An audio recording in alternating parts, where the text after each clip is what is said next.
What does it mean to seek out the best of what has been thought and said in the world, to pursue the beautiful and the true? In Not Your Victim, How Our Obsession with Race Traps and Divides Us, Marie Kawthar Daouda makes a powerful case for embracing the past in all its complexity. I'm Alastair Benn, Deputy Editor of Engelsberg Ideas, and I'm delighted to say she joins me now. Marie, welcome to the EI podcast. Thank you so much for having me. I want to begin with the simple but profound question you pose at the very start of the book. Where are you really from? Well, if I had to answer personally, it's already quite messed up. I come from Morocco. That would be the simple answer. I was born and raised there. I studied in France and moved to Britain, more particularly Oxford, some 8 years ago for work. But when we ask the question, where are you really from? It has become a sort of tricky question to ask, especially to people who do not look like your average Caucasian. So if you ask this question to someone who does look British, there's no issue at all. But as soon as you ask that question to someone who looks like they're not from here, it is meant to be seen as an aggression. So I opened the book with the statement that, in fact, this question is a lot more complex than it seems if we acknowledge the fact that we're all heirs to very complex histories, at times cross histories between different countries, different civilizations.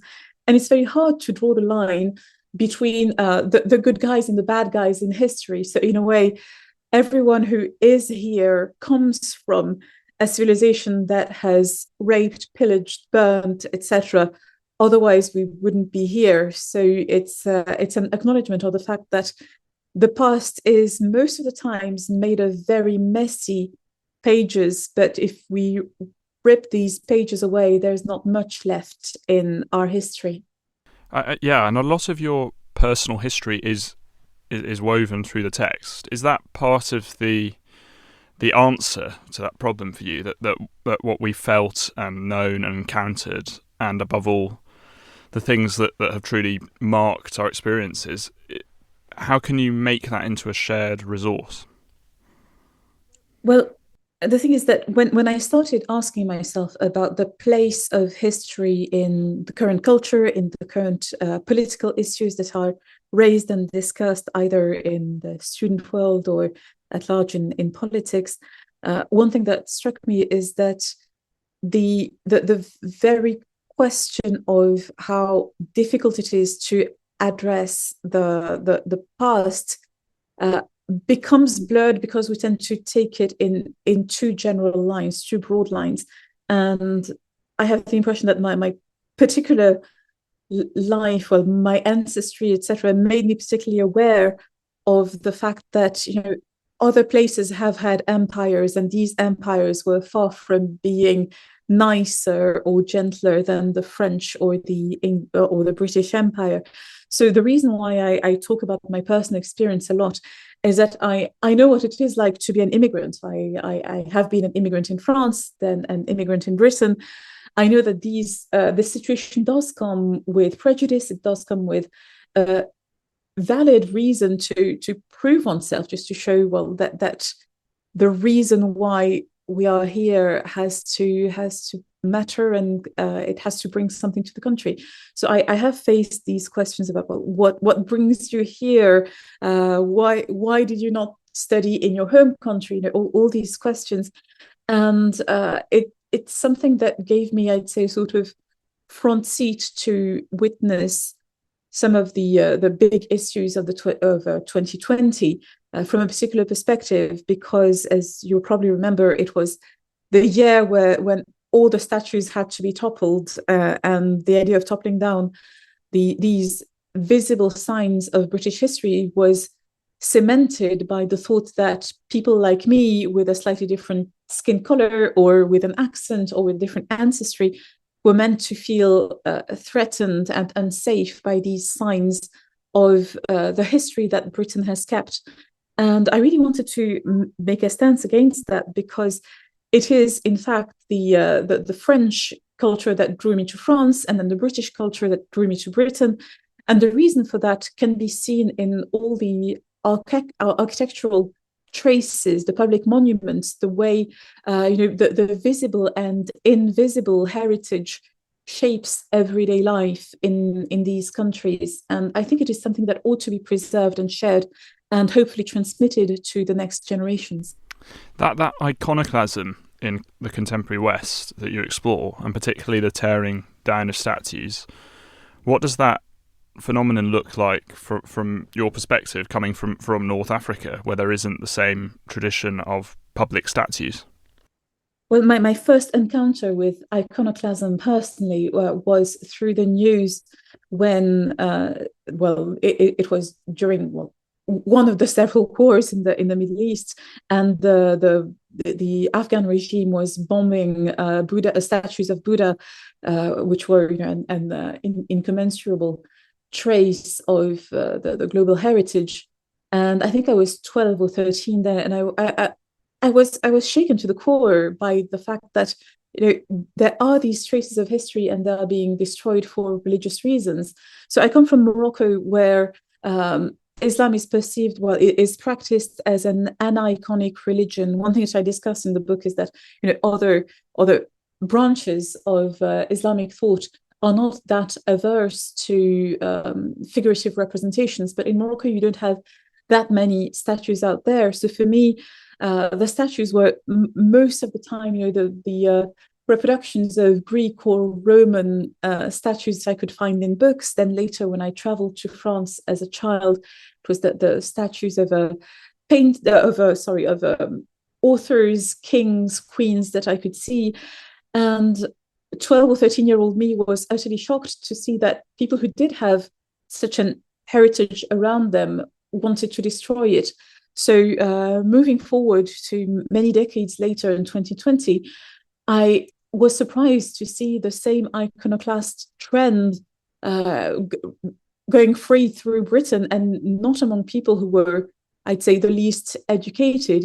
It had become a sort of fashionable view that the statues that represented problematic historical figures had to be removed. And that it shocked me all the more that Britain does have a complex history of iconoclasm, if you consider the wars of religion and how, the Civil War, for instance, was almost crystallized around ideas of, what statues can be kept? Should we destroy all the statues?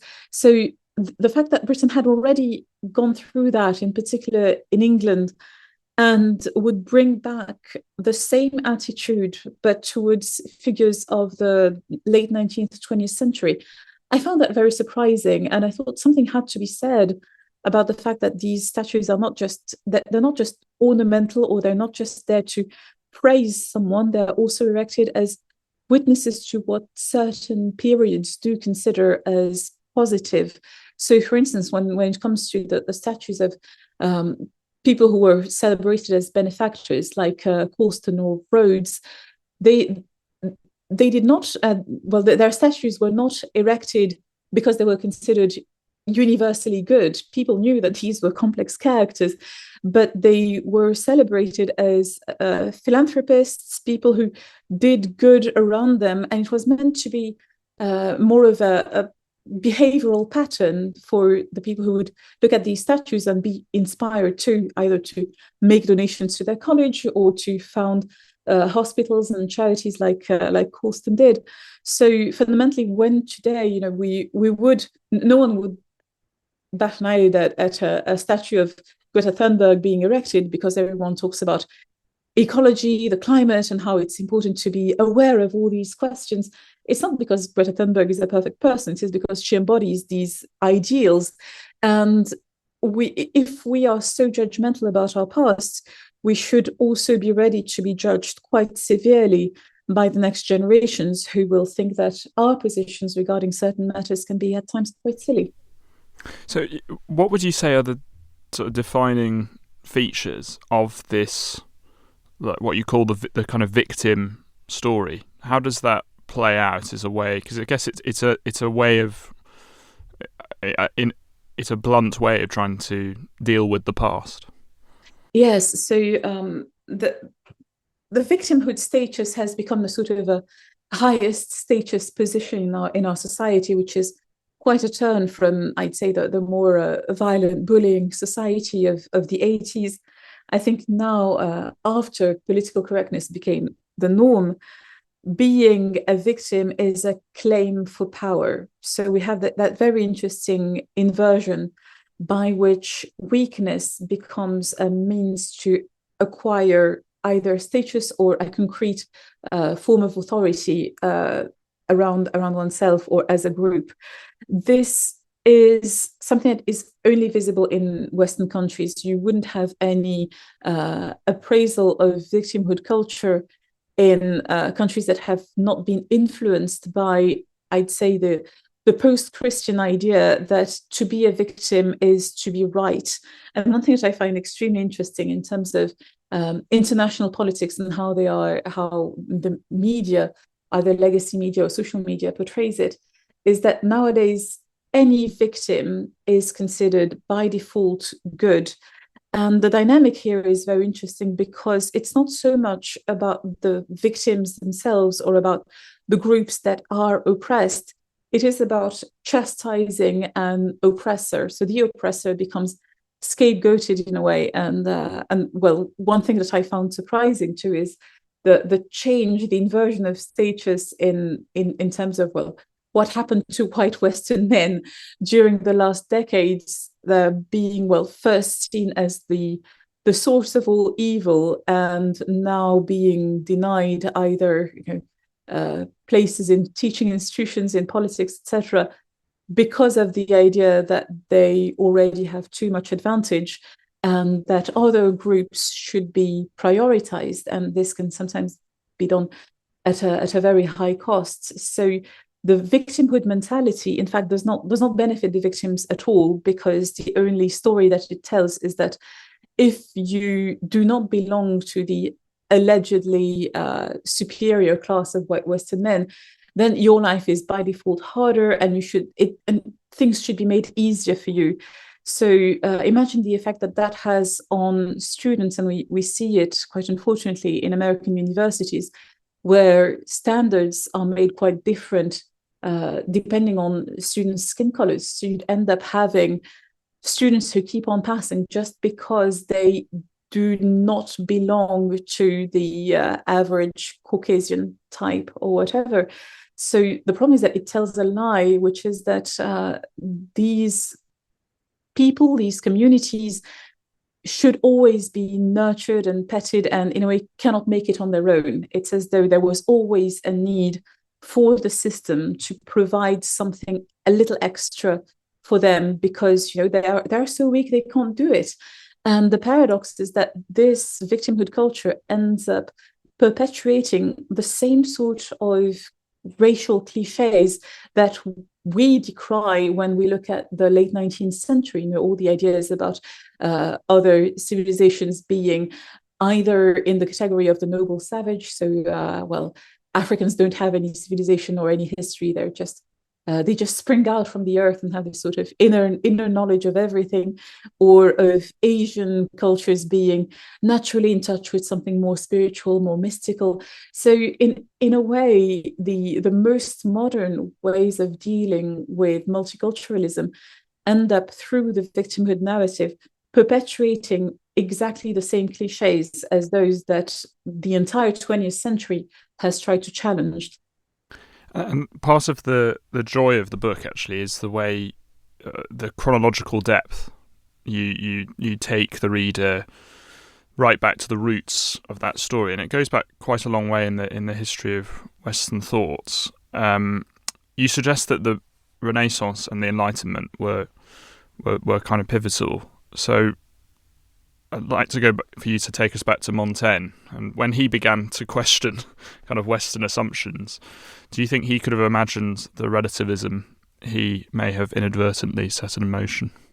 Well, I think Montaigne would have loved to live in our times and would have written some captivatingly cynical essays about the sickness of our period.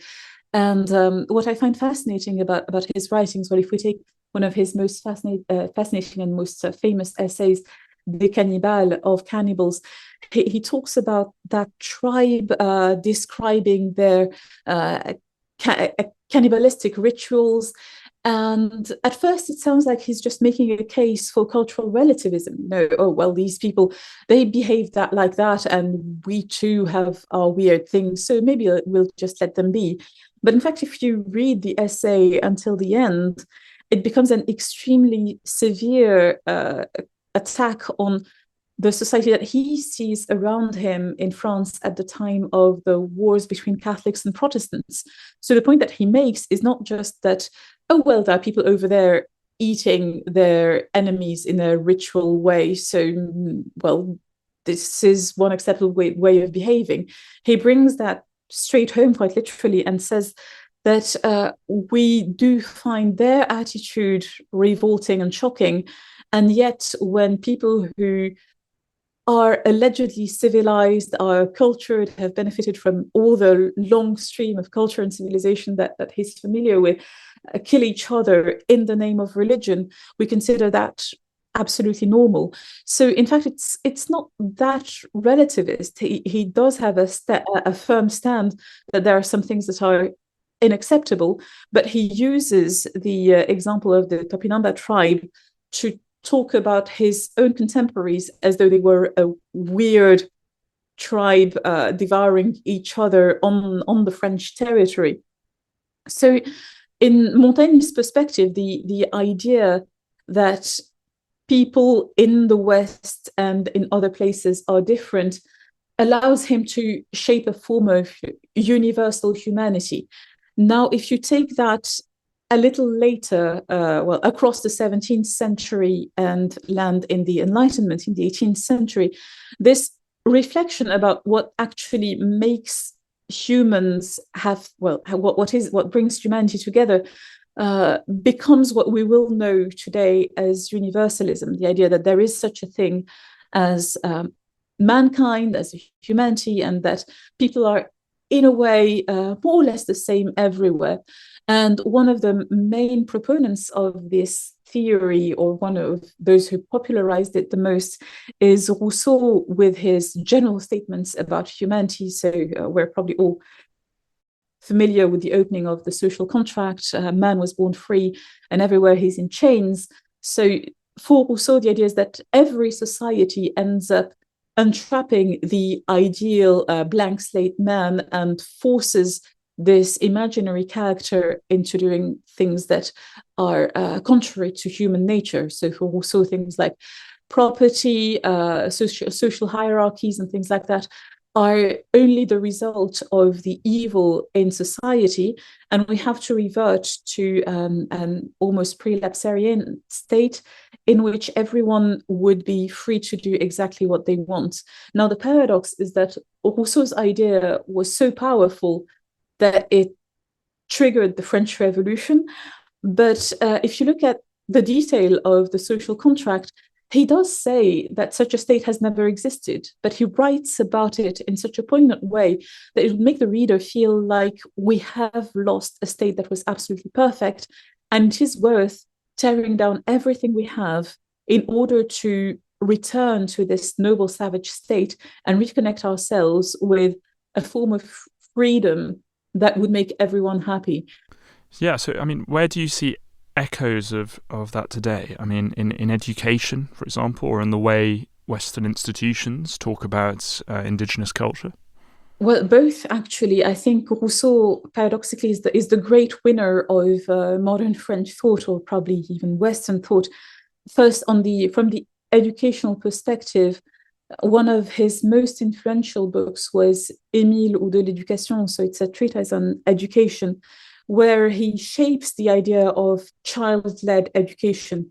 Now, I think it would be wonderful if every child could be educated like that individually, discovering the world one step at a time, sort of guided by a tutor who loosely applies the Socratic method. That sounds brilliant, but when you want to apply that to a classroom of 30 or 40 pupils or students, it doesn't work at all. And there's something utopian about wanting a schoolroom to work on a child-led position. So it has led, well, especially in the after the educational turn of the 60s and 70s, to the idea that the teacher is merely guiding the pupils instead of providing them with solid knowledge. So that's one of the real elements of influence of Rousseau. And when it comes to the idea of oversimplifying non-Western cultures, yes, we do see that quite a lot. So as I said, in the book, I do discuss the question of Islam and Iconism, that in many Middle Eastern cultures, religious representations are actually not forbidden in Islam. So when you see that, well, quite recently in Britain, there was that whole kerfuffle about not allowing representations of the child Jesus in a school because this might offend Muslim students. There's no solid reason for that, apart from the fact that the cliche about Muslims is that they don't like figurative representations of religious figures. So and symmetrically, when it comes to artistic education or music, there's that very weird idea that one has to be Western in order to appreciate Western art. But symmetrically, Western pupils are supposed to be absolutely open to anything non-Western. So it becomes a sort of a two-tier system where, because of the cliche of cultural appropriation, non-Westerners cannot really share their culture in a meaningful way, in a way that would make people participate in it. And Westerners cannot share the culture either, because it's labeled as being oppressive or too uniform or whatever, which is entirely false. So it leads many schools to either simplify or entirely let go of their artistic curriculum, with the idea that, well, it doesn't speak to everyone, therefore it's better to remove it altogether. I think one of the most striking kind of elements of the text is your criticism of Enlightenment. And I guess that's one of the cliches about the West that I imagine you want to take on, that the West is kind of coefficient with Enlightenment's reign of reason. And I love the points in the book where you go back into medieval thought and look for creative solutions to some of these, shall we say, identity problems in pre-modern thought, that there's a kind of richer picture of the West out there that doesn't just move through the progressive system of Renaissance, Enlightenment, and so on. Yes, absolutely. Well, one of the difficulties in Western culture that we have to face nowadays is that, for better and for worse, the Renaissance and the Enlightenment have been key moments in the shaping of our modern institutions as we know them. Now, the problem is that if you only read this part of the story, you let go of the fact that everything that has been acquired, established through these periods was already quite deeply rooted in the medieval period. So people say medieval in a simplistic way, forgetting that it is a little more than 1,000 years of thought, philosophy, architecture. And the Middle Ages are derided as this period where people were unclean, uneducated, incapable of being open to anything else than whatever the priest tells them to believe.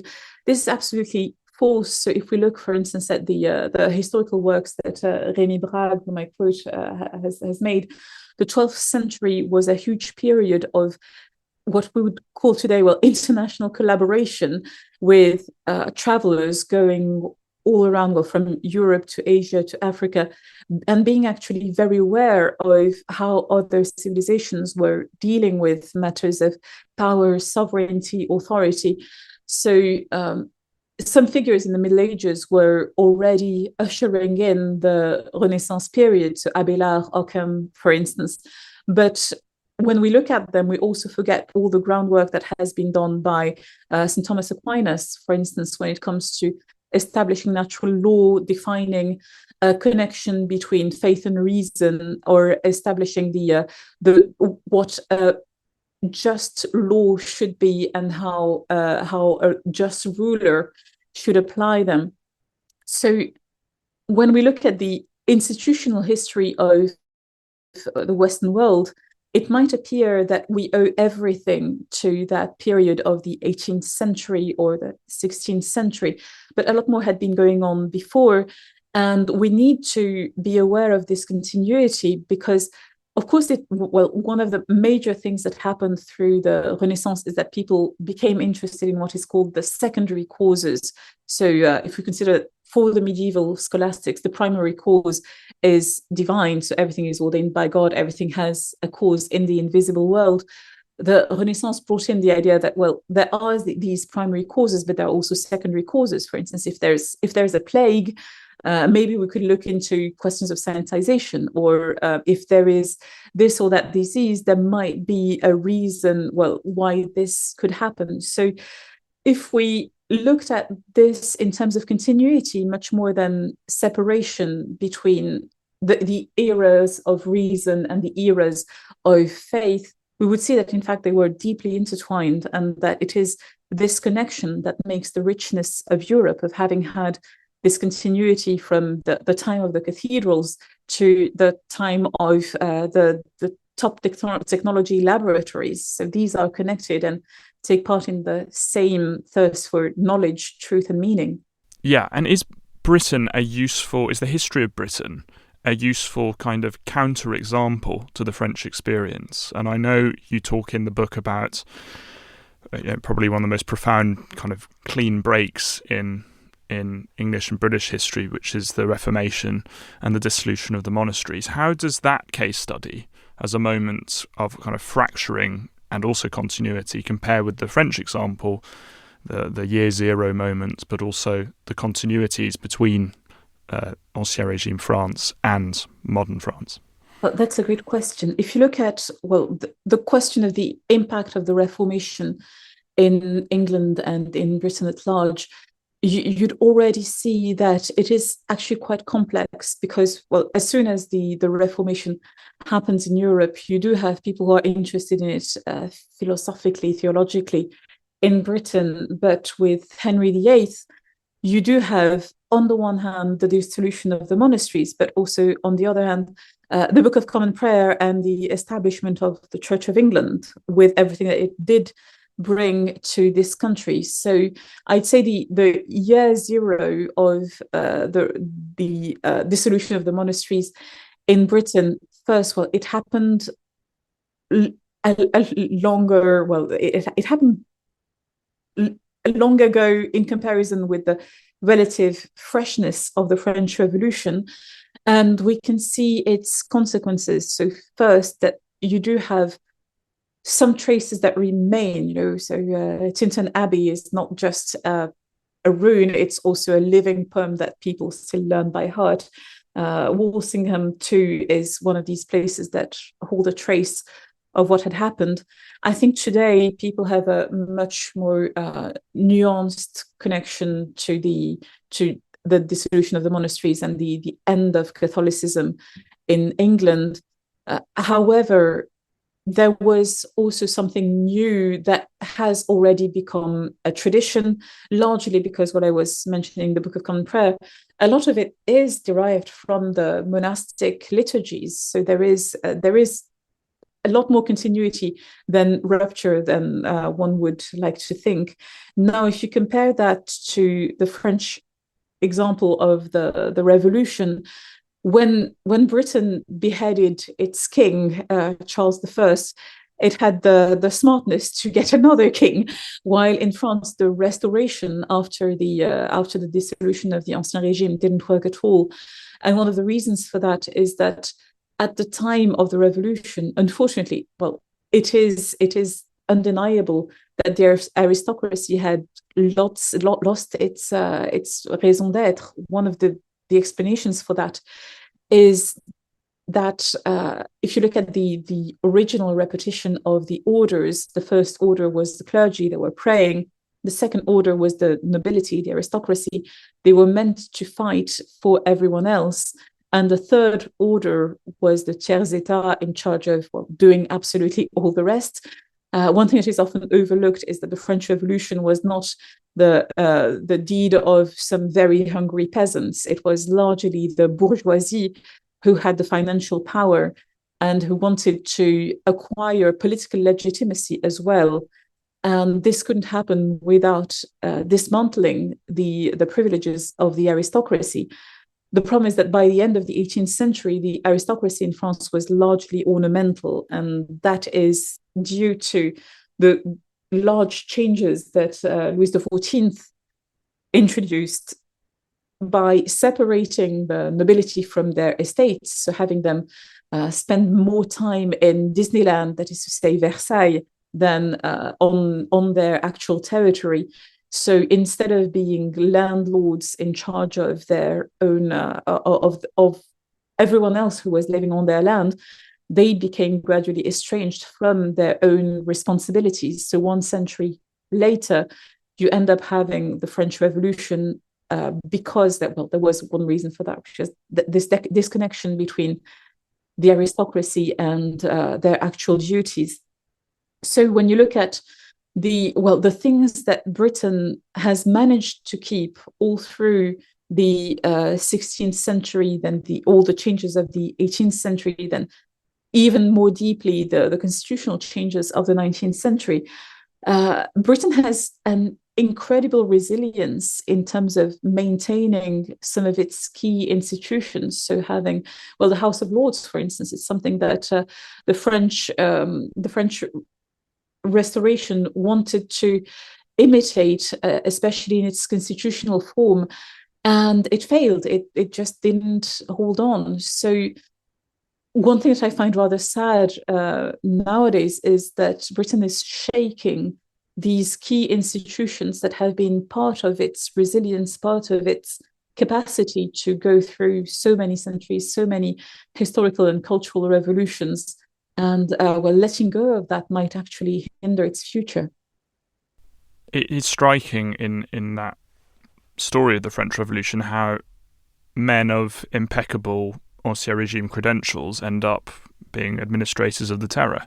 And it's as if there's this kind of pathos about it as well, that the generations who come after the revolution are constantly trying to elaborate a vision of what's gone before, but they struggle to, because it's always trying to create something new.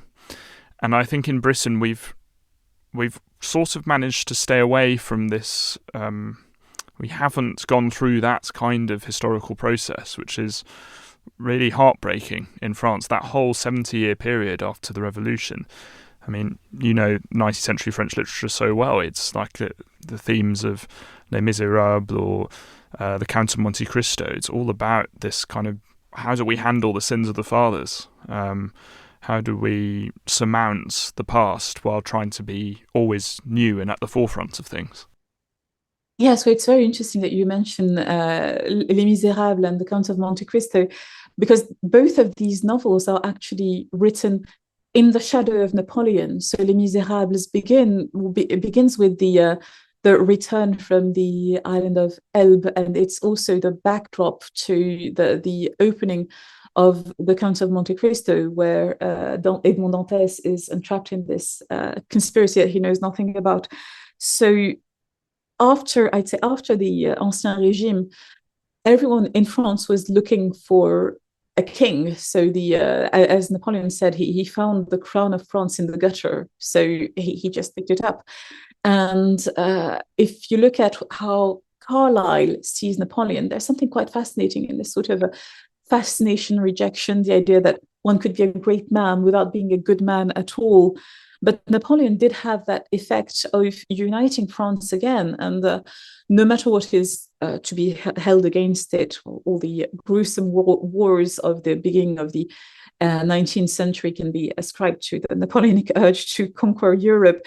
But he had a way of knowing each of his soldiers, even the most basic infantry guy. He could ask him about his family, his village. So there was something captivating about this figure.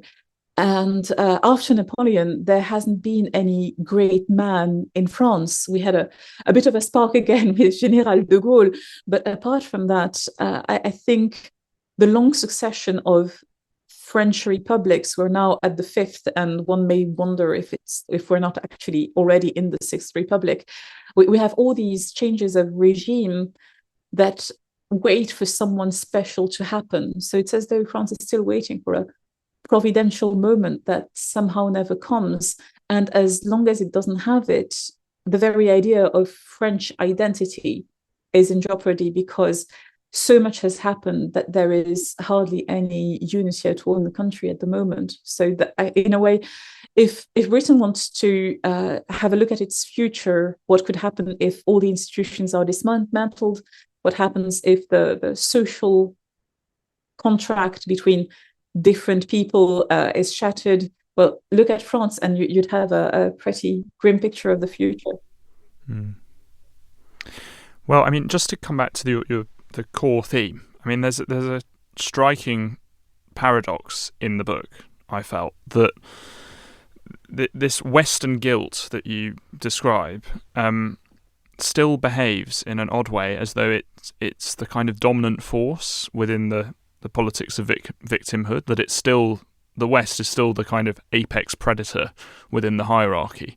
Can you kind of explain a bit more why you think that's happened? Well, I'm not sure about the why. I think many reasons can be given. One would be either in France or in Britain the huge change in the population. So having to deal with mass immigration, being suddenly confronted with people who really do not have the same framework in terms of politics, ideology, whatever. I think it has had some consequence in terms of shaking up the solidity of the Western supremacy myth. But at the same time, as you were saying, things are still seen from a very Western perspective. So quite often when I have these conversations about the differences between cultures, someone would say, yes, but you are denying that other cultures too have brought wonderful things, or that this or that non-Western empire too had wonderful things.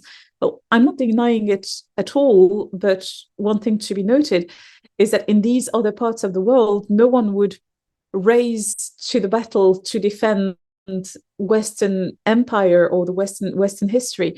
So it's quite interesting to see that there is both this very Western reaction to say that there are wonderful things out there in other cultures, in other civilizations that we ought to be open to and be aware of. And that's a very good thing. I think it's one of the most powerful things about Western culture, to be so open to other ideas. But at the same time, something that didn't exist before, which is a certain amount of self-deprecation. And I think that's largely due to not only the lack of factual knowledge, but also the lack of a teaching that would take into account the emotional aspect of things. So other former empires know that they did have slaves and traded gold for slaves and did very, very bad things. But it's only in the West that you'd hear people talk, for instance, about reparations, or doing something concrete to amend for the past. And I think that is, consequence of having post-Christianity, or having forgotten about Christianity.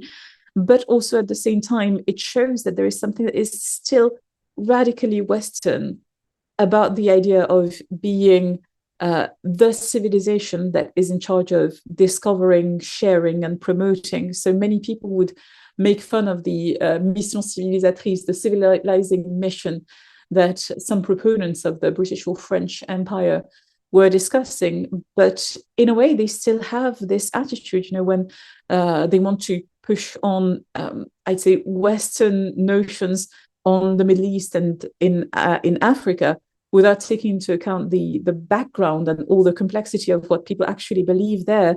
So that's, yes, it's quite a paradox that there would be simultaneously a very Western attitude in terms of still believing that what is Western would be better for other cultures, and also at the same time a sort of radical respect for anything non-Western, anything that is non-Western is good. And finally, the idea that if you are not Western, then you would automatically have something to share that is better than what the West has to offer. You talk about the kind of post-religious element of this worldview. Do you think that's what triggers the search for the kind of relentless and restless search for emotional safety? And do you think that search can ever actually deliver the kind of safety people really want?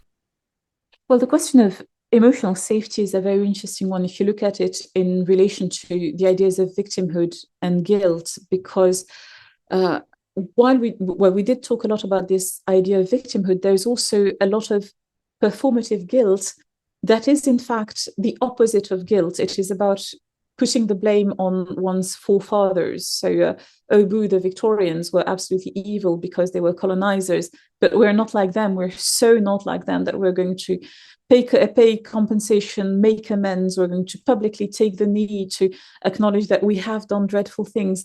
So there's that sense that some bad things have happened in the past and we have to pay the price for them.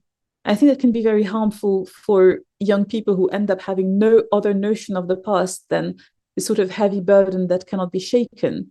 But for many people, it's also a way to say, well, we are actually good. We are not guilty of the sins of our fathers.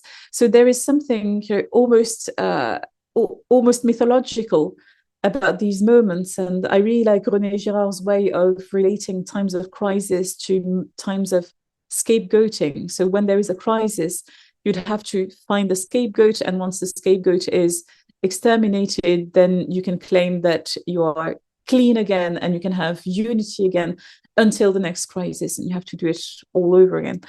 So we were talking earlier about how white Western men have become the sort of paradoxical scapegoat of the modern Western world. They were allegedly at the top and now they have to be exterminated or at least removed from the public spaces.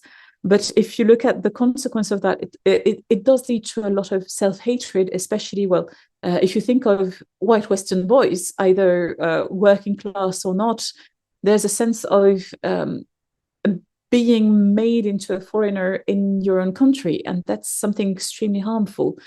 And I think a lot of that explains the current political polarization. But if you look at the core of it, there is definitely a religious issue. It's a problem of meaning. It's a problem of having a framework to understand why evil happens. So in a secular worldview, evil happens because of socioeconomic circumstances, and socioeconomic circumstances could excuse anything. We have this very strange post-Jean Valjean attitude, as in, well, if someone has stolen something, it's not because they lack morality, it is because society made them so poor that they had no other means.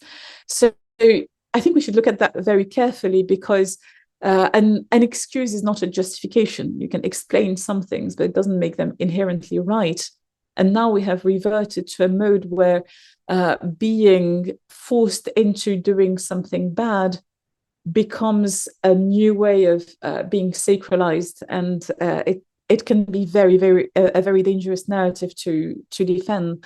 So fundamentally, if we consider that evil happens for other reasons than socioeconomic circumstances, people will do bad things regardless of their skin color or whatever.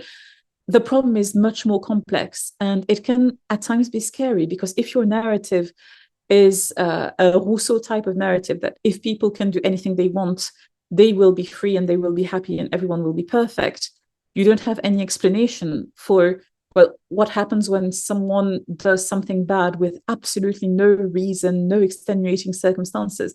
And that can be quite a ghastly thing to think about if you don't have any ideological framework.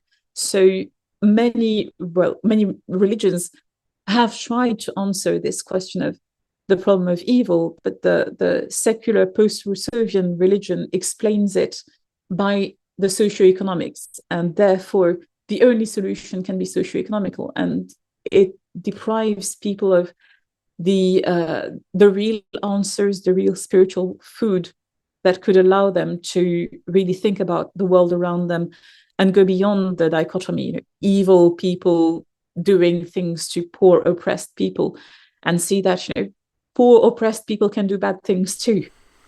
Yeah, and I think there's a straight line there from the Rousseauian view to Robespierre. Virtue without terror is impotence. If you operate with this post-religious attitude and try and think through evil, you end up just worshipping power, because that's all life looks like, doesn't it? Yes, absolutely. Well, a contemporary of Robespierre was Le Marquis de Sade, and it's interesting to put Sade and Robespierre on one side and Rousseau on the other, because Sade started as a constitutional monarchist. So, in view of the whole revolution background, he was one of the solid, moderate ones who just wanted a monarchy and the constitution. And then some mysterious thing happened in his life. He did quite some things that would really not go down well in the Me Too era. Was sent to the Bastille much more for his political views than for his personal life. And that is when he started thinking and writing a lot about what happens once people are left to do exactly what they want. So there's a passage in La philosophie dans le boudoir, which is called Frenchmen, a little more effort if you'd like to be Republicans. Français, encore un effort si vous voulez être républicain. And it's a wonderful slippery slope from, well, we need to grant people the freedom to do everything they want, to we need to grant people absolute sexual freedom, to we need to give people the right to murder, because after all, nature is murderous too. And he just takes the whole Republican idea of needing both equality and freedom and pushes it to its limits. And by the end of the essay, you end up thinking, well, maybe we should stop that whole revolution business, because this is not going to end well. So paradoxically, the author, who is represented as being one of the most efficient social destroyers, was keenly aware of the connection between Rousseau's dream of equality and freedom and the Robespierre consequence of, if you want both, the only people who will prevail will be the strongest. So it's very interesting to see how that played out, and how Sade, with his reputation as a pornographist, was in fact one of the most acute political commentators of his time. Just to finish on maybe a more positive note, there's some absolutely wonderful passages in your book where you talk about the profundity and the kind of possibilities inherent in a serious engagement with the Western canon. What are those possibilities for you, and what kind of advice would you give the younger generation who maybe aren't being explained the beauty and potential within this tradition? How can they engage with it? Well, that's a fascinating question. I think one of the sad things that we see today, either in schools or in higher education, is that books are reduced to politics, and that can be explained by the ethical turn of the 1980s. A book has to be morally good in order to be worthy of being read. And that led to a very strange way of reading books, which is much more of a permanent criticism. Well, this character looks like he's a misogynist. This character looks like he doesn't think well of that other character for racial reasons and whatever. So you end up having a critical view of literature that is really not on artistic grounds, but on ethical grounds. I'd say that the ethics of literature are entirely part of its beauty. Of course, when you read, well, I'm currently reading Mansfield Park, and of course you're supposed to be shocked by Mrs. Norris' selfishness. It's entirely part of the narrative. So explaining her away from the book, or saying you shouldn't read Mansfield Park because there are some bad characters in it, that would be taking the problem the other way around. So good authors use bad characters, immoral characters, to pull the guts of the reader from one page to another. And I had a literature professor who used to say that you can't make good literature with good sentiments. So sentimentalist aspect, that every book has to be read in order to derive a direct, explicit moral knowledge from it. I think that's something we need to step away from. So for the young listeners who'd like to know where to start, well, the beautiful thing about the canon is that every work in it throws you into another one. So still in Mansfield Park, there's a beautiful passage where Jane Austen says that we're all speaking Shakespeare, we're all using images, similes that he created himself. And if you look at Shakespeare, you'd want to have a look also at Ovid, or you'd want to look at history books that talk about all the Henrys of the history of England. So there is something wonderfully consistent about the canon, and just start wherever you want, and bear in mind that the most celebrated authors who are now considered champions of post-colonial or decolonial thought were too steeped in the Western canon. So you wouldn't have Maya Angelou or Aimé Césaire without Shakespeare either. Indeed. Well, thanks, Marie. That was fascinating. Thanks for coming on. Thank you so much.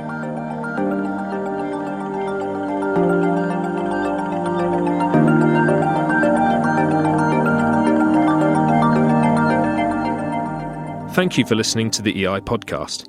If you enjoyed this episode, please sign up to our mailing list and download the Engelsberg Ideas app. Explore intelligent perspectives on history, culture and geopolitics anytime, anywhere. And best of all, it's totally free. Until next time, thanks for listening.